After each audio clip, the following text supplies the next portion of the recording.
ሰላም የቻናል ቤተሰቦች እንዴት ናችሁ? ዛሬም ተመልሻለሁ ማለት ነው። እንግዲህ እንደምትመለከቱት እዚህ ጋር የእንግሊዝኛ ፊደሎችን እያነበብን እናያለን ማለት ነው።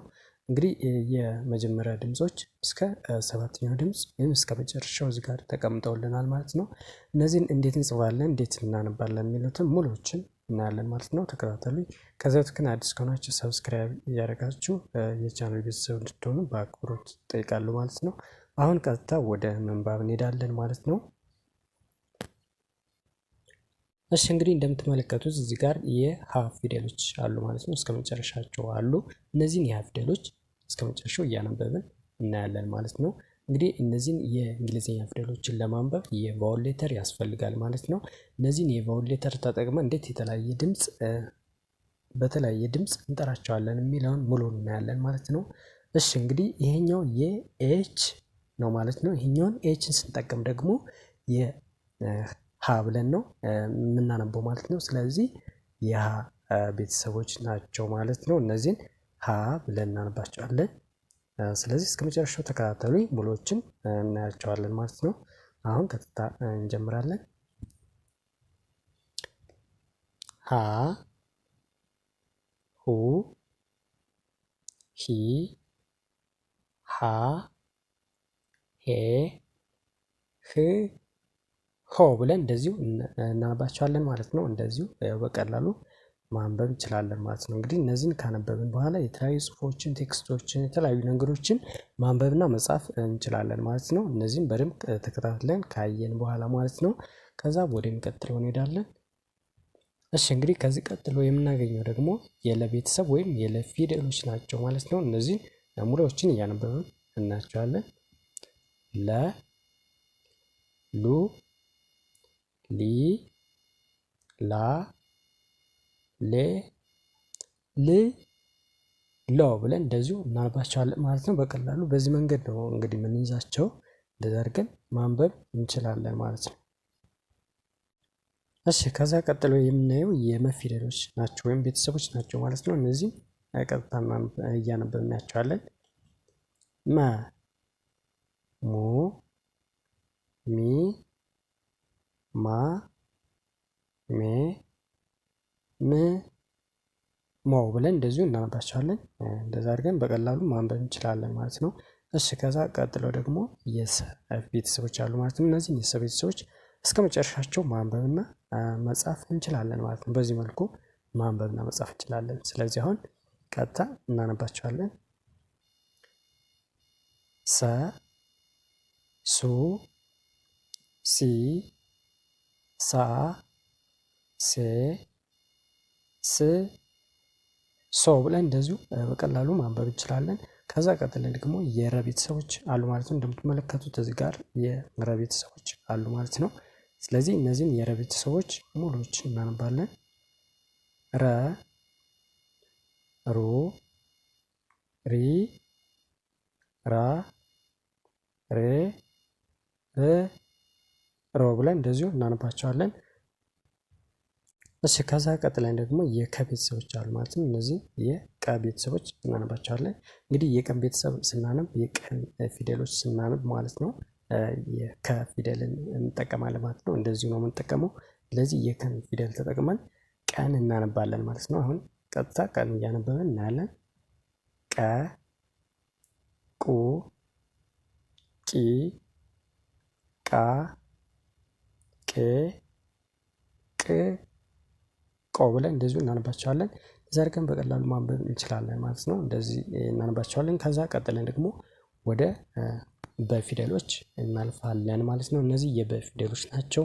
እነዚህን ቀጥታውን እያነበብን እናያቸዋለን። ልክ እንደ ሌሎቹ እናነባቸዋለን።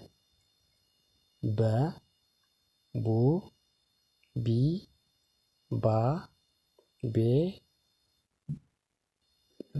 ብ ቦ ብለን እንደዚሁ እናነባቸዋለን ማለት ነው። ቦ ብለን እንደዚሁ እናነባቸዋለን ማለት ነው። ከዛ ቀጥለን ደግሞ የተ ፊደሎች አሉ ማለት ነው። እነዚህን የተ ፊደሎች እናነባቸዋለን። እሺ ከዛ ቀጥለን የተ ቤተሰቦች አሉ ማለት ነው። እነዚህን የተ ቤተሰቦች ሙሉዎችን እናነባቸው። ተ ቱ ቲ ታ ቴ ት ቶ ብለን እንደዚሁ እናነባቸዋለን። በቀላሉ በዚሁ መያዝ እንችላለን ማለት ነው። በጣም ቀላል ናቸው። በዚህ መንገድ ማንበብና መያዝ ይኖርብናል ማለት ነው። ከዛ ቀጥለን ደግሞ የነ ቤተሰቦች አሉ ከዚህ ጋር። እሺ ከዛ እነዚህን የነ ቤተሰቦች ሙሉዎች እናነባቸዋለን እንደተለመደው።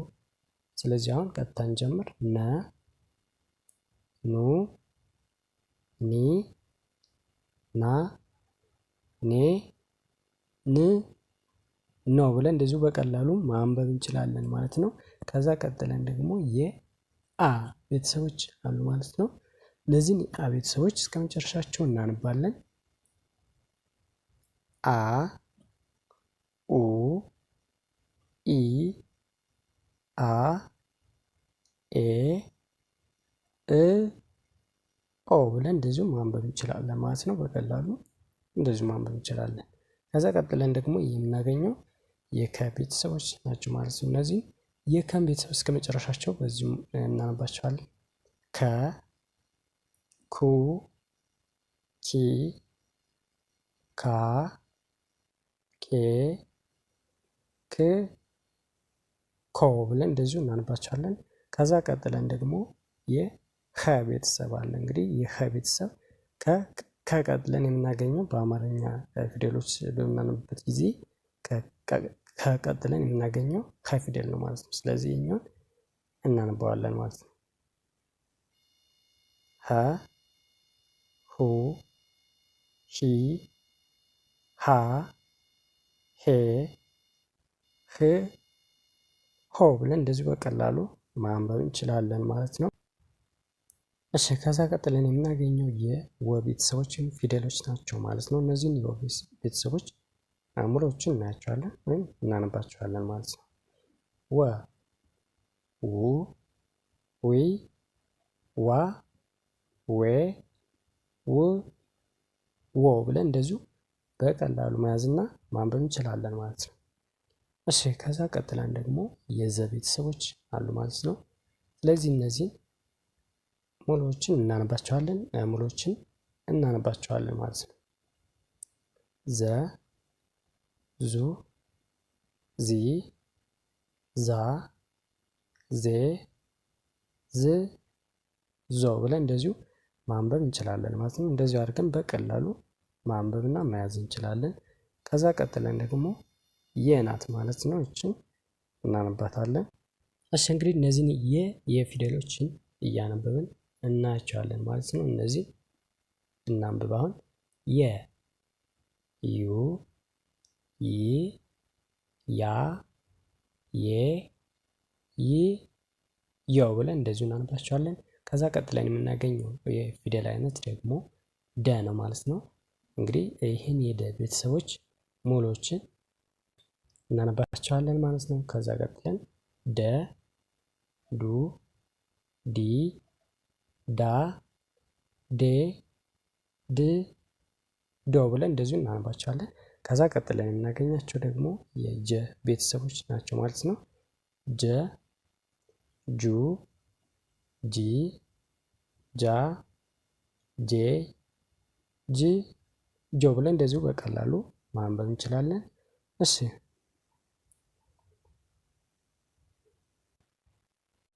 እሺ ከዛ ቀጥሎ የምናገኘው የገ ቤተሰቦች ናቸው ማለት ነው። እነዚህ እናነብ ማለት ነው።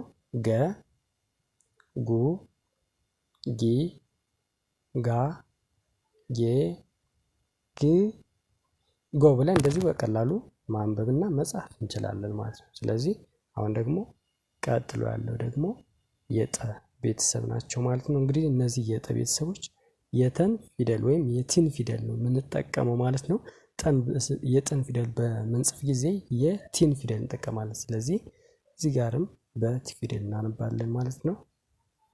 እሺ ጠ ጡ ጢ ጣ ጤ ጥ ጦ ብለን እንደዚሁ እናነባቸዋለን። ከዛ ቀጥለን ደግሞ የፈ ቤተሰቦች አሉ ማለት ነው። ፈ ፉ ፊ ፋ ፌ ፍ ፎ ብለን እንደዚሁ እናነባቸዋለን። በቀላሉ በዚህ መንገድ መያዝና ማንበብ መጻፍ እንችላለን ማለት ነው። እሺ ከዛ ቀጥሎ የመጨረሻ ፐ ቤተሰቦች አሉ ማለት ነው። እነዚህም ፐ፣ ፑ፣ ፒ፣ ፓ፣ ፔ፣ ፕ፣ ፖ ብለን እናነባቸዋለን ማለት ነው። እንግዲህ የእንግሊዝኛ ፊደሎች ይህን ይመስላሉ። እንግሊዝኛ ፊደል ማንበብና መጻፍ ለምትፈልጉ ይህንን በደንብ መከታተልና ማንበብና መጻፍ ትችላላችሁ ማለት ነው።